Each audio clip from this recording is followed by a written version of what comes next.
মই আঞ্চলিক ভেলা আঞ্চলিক হাইস্কুল জুনিয়ৰ পৰা আহিছোঁ। মই ভবা নাছিলোঁ যে এইখন স্কুলত অনুষ্ঠান চলি আছে।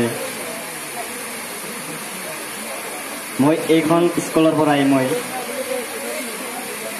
মেট্ৰিক পাছ কৰি উত্তীৰ্ণ হৈ 2024 বৰ্ষতে আমি ভেলা আঞ্চলিক নাম লগাইছোঁ। মই ছাৰক এটা কুৱেশ্যন কৰিবলৈ ইয়াতে থিয় হৈছোঁ। মই ভবাই নাছিলোঁ যে মই এইখন ঠাইত আজি এনেকৈ থিয় হ'ম আৰু ছাৰ এনেকুৱা এজন লগ পাম আৰু মই এইখন এটা কুৱেশ্যন কৰিবলৈ সুযোগ পাম। মই এইখিনিয়ে থিয় হৈ এইখিনিয়ে মই গৰ্বিত হৈ গৈছোঁ যে মই ভবাই নাছিলোঁ যে মোৰ এইখন অনুষ্ঠানত উপস্থিত থাকিম।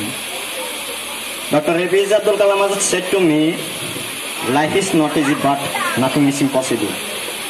জীবনটা যদি সহজ নহয় তাহলে আমি জীয়াই থাকিম কেনেকৈ? নাথিং ইজ ইম্পসিবল, কোনো কিছু অসম্ভৱ নহয়। আকৌ কৈছে একোৱে অসম্ভৱ নহয়, সকলোৱে সহজ। এইটো কেনেকুৱা কথা? লগতে মোৰ মনৰ পৰা এটা কুৱেশ্যন, কিতাপ ঠিকেই পঢ়ো কিন্তু পঢ়াৰ সময়ত টোপনি লাগে।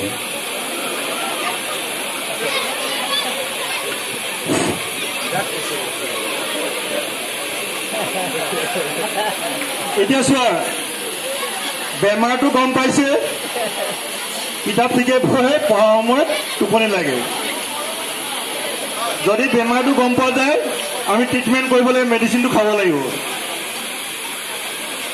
যদি বেমাৰটো ধৰিব পৰা গৈছে যে মোৰ পঢ়িলে, তাৰমানে কিতাপখন আছে এঠাইত, মনটো আছে বেলেগ ক'ৰবাত, বেলেগৰ বিষয়ে ভাবি আছে, হয়তো বেলেগ কাৰোবাৰ বিষয়ে কি কৰি আছে।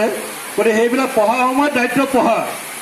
এজ এ ষ্টুডেণ্ট মেইন দায়িত্ব হ'ল ষ্টাডি, তাৰপিছত বেলেগ কথা আহিব। মই কথা পঢ়িবলৈ জীৱনত এবাৰে টাইম পোৱা যায়, ক্লাছ 10 এবাৰে দিবা, জীৱনত 12 এবাৰে দিবা।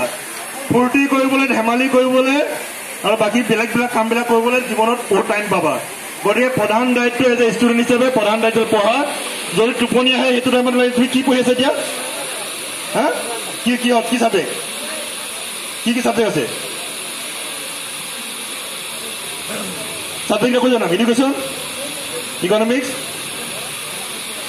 টোপনি আহিলে ইকনমিক্সৰ প্ৰব্লেম থাকে নহয় কিবা কিবি, সেই প্ৰব্লেমবিলাক কৰিব ট্ৰাই কৰিবা। এতিয়া টোপনি পলাই গুচি যাব। ঠিক আছে?